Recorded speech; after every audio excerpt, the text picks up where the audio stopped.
Hey there, welcome back to my channel. If you're new here, my name's Alexa and I'm so glad you're here.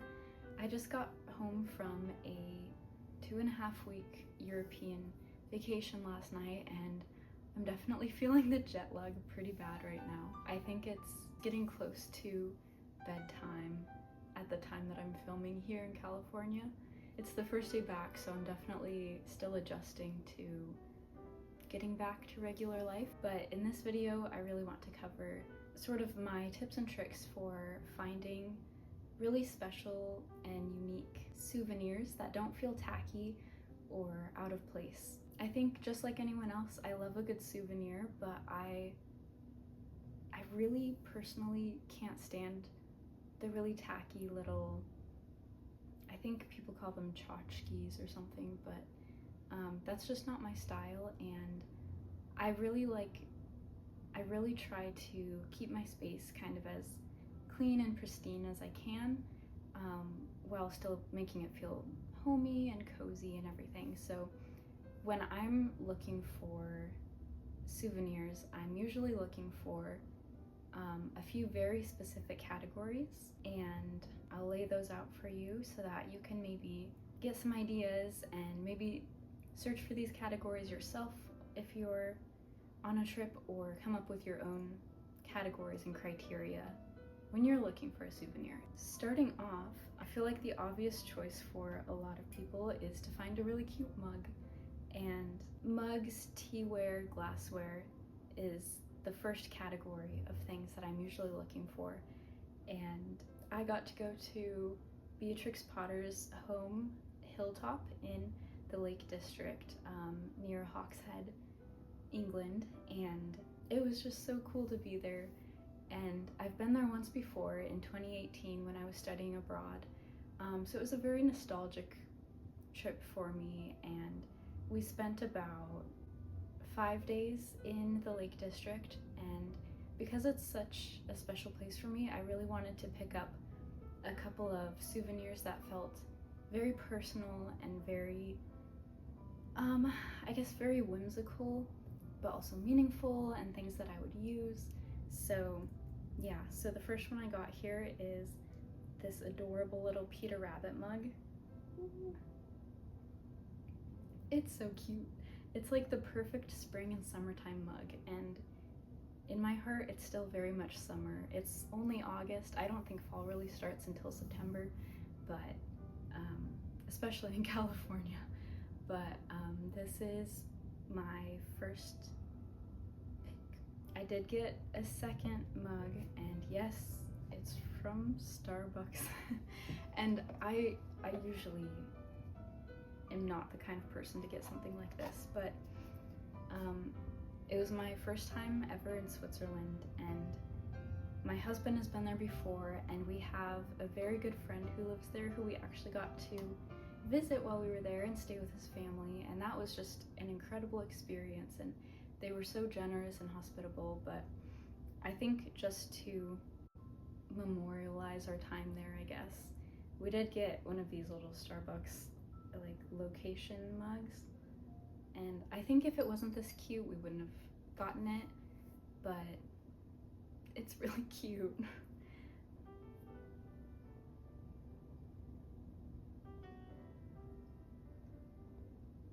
Yeah, so I don't know. That was just kind of a fun one. I don't usually like to go to Starbucks in general, and especially when I'm traveling, I don't like to go there because why go to Starbucks when you could go to a cute local shop? But yeah, so we got that. My second category is art and postcards, and I am going to lump those into the same category because I feel like sometimes postcards can actually double as art, and that's something that I really love to do with my postcards because, you know, I feel like some postcards can be really tacky or just like not pretty. So I love looking for the really pretty ones, and specifically I love the ones that look like art prints that are like hand drawn. You know, obviously they're a lot of the time they're like mass media reproductions, but for example, in London I got these really cute little ones. These were kind of all over the place, honestly, at the souvenir shops, but I did think they were really cute and could make like a really good little addition to a gallery wall, or you know, just having nice, really pretty, really high quality postcards makes all the difference in the world, I think. And postcards are a great memento to have. And I'm a super sentimentalist, and so sometimes I write myself a little note on the back of the postcard from the time I was there, which is another great way to, it's just a really sweet way to remember the time. And I do also love sending postcards to my family or friends, and especially if the place I go has some sort of significance to one of my relationships, I love to find a really nice postcard and be able to send that as just a sweet little gift. And they're never expensive either. You know, I think even the nice ones are never more than $1, and that's expensive for a postcard. So, you know, you can find these all over the place, obviously. We all know and love postcards, but I think they're also just really fun to find different ways to use, like maybe in a little gallery wall or just propped up somewhere on your desk or something like that. My husband and I also found these in Zurich, Switzerland, which we thought were super fun because I play violin and he plays the double bass, and they're so cute together, and they're not really specific to any place in particular, you know, they're not specific to Zurich, but we found them there and they mean a lot to us personally, and so I think it's another really cute way to add some art into our home that has some sort of personal significance. And I am a huge advocate for the art in your home having that personal significance, because you can have just any art anywhere and, you know, it can look pretty, but what does it mean?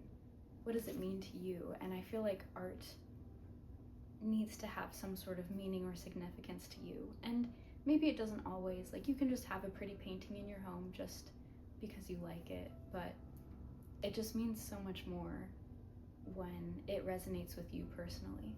So that brings me to these beautiful art prints I found in the Lake District in Grasmere, England. So Grasmere is the home of William and Dorothy Wordsworth, and also for a time Samuel Taylor Coleridge, although I think he lived a little more in the northern Lake District. Grasmere and the Lake District in general is just a very literarily significant place, and especially for me, again, I traveled there in 2018 and I lived there for a few weeks with my study abroad cohort, but I just loved these two art prints. This one is Dove Cottage in Grasmere. This is where the Wordsworths lived.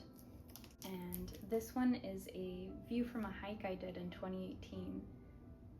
It might be the view from Easdale Tarn. I can't remember the exact hike name, but anyways, these are very personally significant to me, and I think they'll look beautiful once I frame them and hang them up together.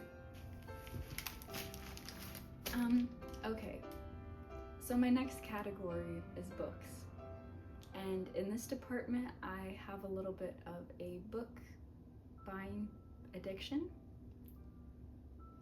But okay, the reason that my husband and I decided it was okay to go a little crazy on the books is because shockingly, we did have the space and the weight in our suitcases, and I'm kind of amazed still that we managed to bring all of these home. But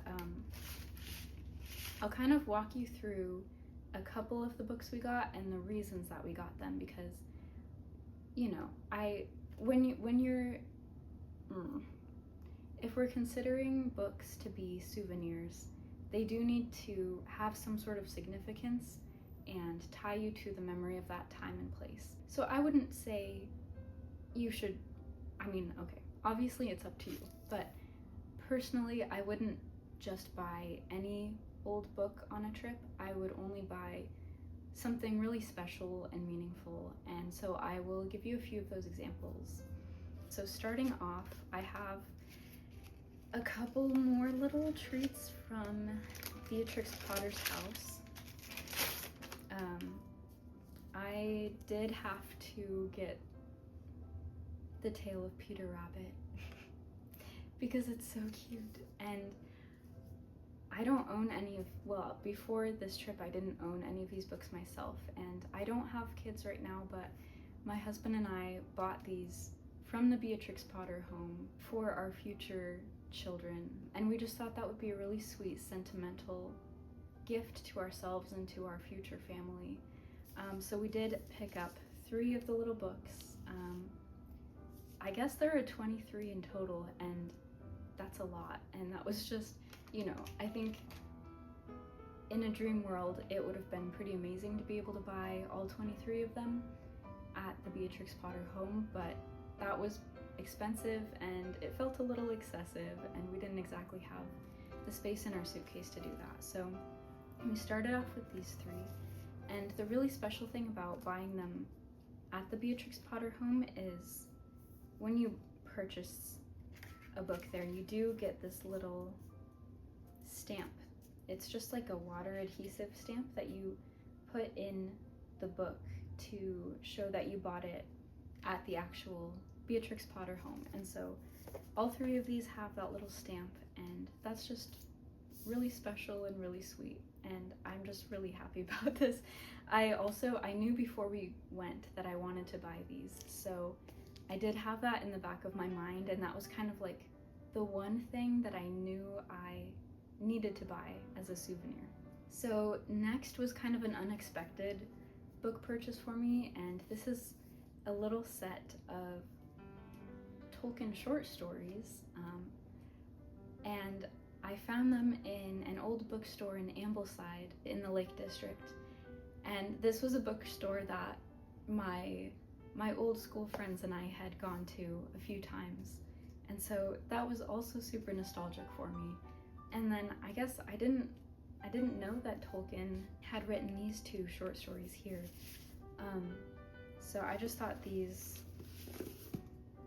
would be a really nice addition to my Tolkien collection. And the crazy thing here is that they are the same edition, same size as one of my copies of The Hobbit. So it's just this perfect,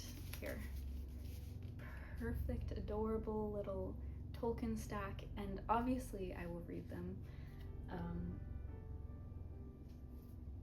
How satisfying is that? So that was really fun for me, and I just feel like that was totally worth it. So,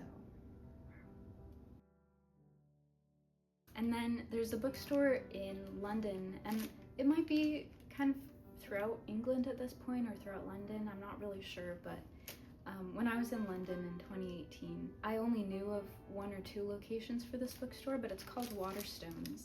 You might have even heard of it because I think it's kind of well known at this point, but it's just another great bookstore. So I ended up making a little purchase there, and my husband also got himself a fun like political analysis something or other that I can appreciate from afar.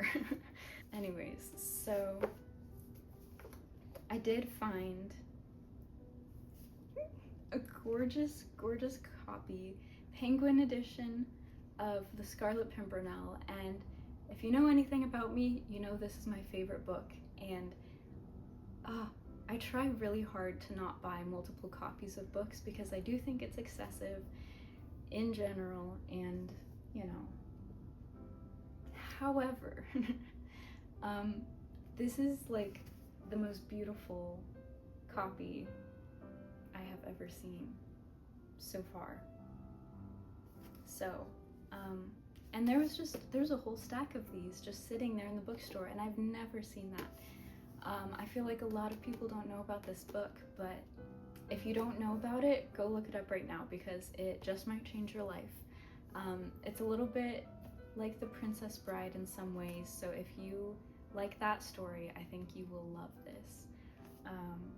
But so now I have 2 copies of this book, and it just might be one of those books where if I happen to come across multiple really beautiful copies, maybe I just end up owning a couple of them.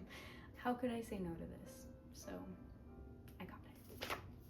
And then I also read Dostoevsky's White Nights a few months back. I think I read it in February maybe, but I was not very patient at the time, and I really wanted to read it pretty immediately, and so I made the mistake of ordering a really trashy version on Amazon, and it was terrible. Like, it was definitely one of those things where because it's not under, I think, copyright protection anymore, anyone can just take the book and bind it and sell it online, and that's apparently what somebody did, and it's not a very good copy.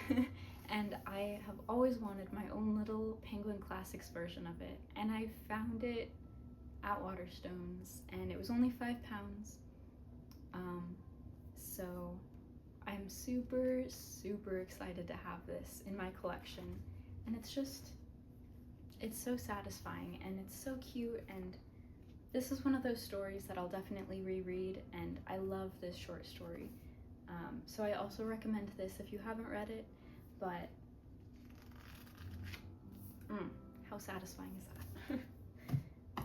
And then the final book that we got is from this cafe actually that we found in Zurich, and it's called Monocle. We found out it's an international company based in London that has a couple of cafes in different countries across Europe and the UK, and they have their own travel publication, and they make magazines, they have a coffee shop, they even have a clothing store. I still don't know that much about it, but it seems like it's a really cool company just based on what I've seen. And so we were just looking at these hardcover books that they had sitting out there, and they're just really pretty, and like all of the articles in here are just really good. There's recipes, there's travel stories, all kinds of things. And so I just thought this would make a really great coffee table book. And you know, it has a lot of significance to us. I think we went to that coffee shop almost every day that we were in Zurich. Speaking of coffee, my in-laws totally got me hooked on 2 coffees a day now. So this is actually my second coffee of the day.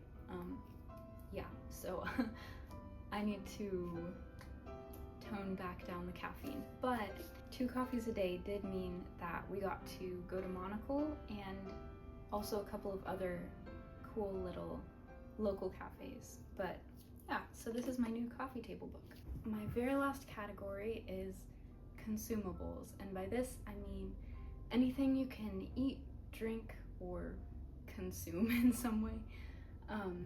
And that includes a little lotion. So when I was in France, I just picked this up. This one's actually a little gift for my mom, so hopefully this gets to her before this video comes out. And I got myself some Earl Grey tea from Whittard's, and anytime I'm able to pick up a really good tea from a place where tea is a big deal, I do love to do that.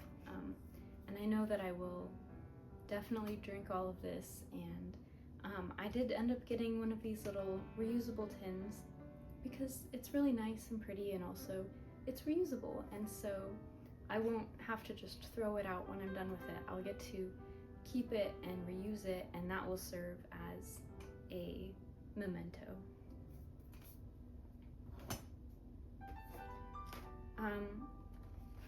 We did do a little touristy thing, and we went to the Lindt chocolate factory in Zurich, and so, you know, we had to pick up some Lindt chocolate while we were there, but we wanted to pick up a couple things that you can't just get at the grocery store here in the US. Like, at the Lindt factory they have like a bunch of different flavors that they don't actually sell here, and they also have, I'm pretty sure this is hot chocolate. It kind of looks like pudding to me, but I think it's I think it's hot chocolate.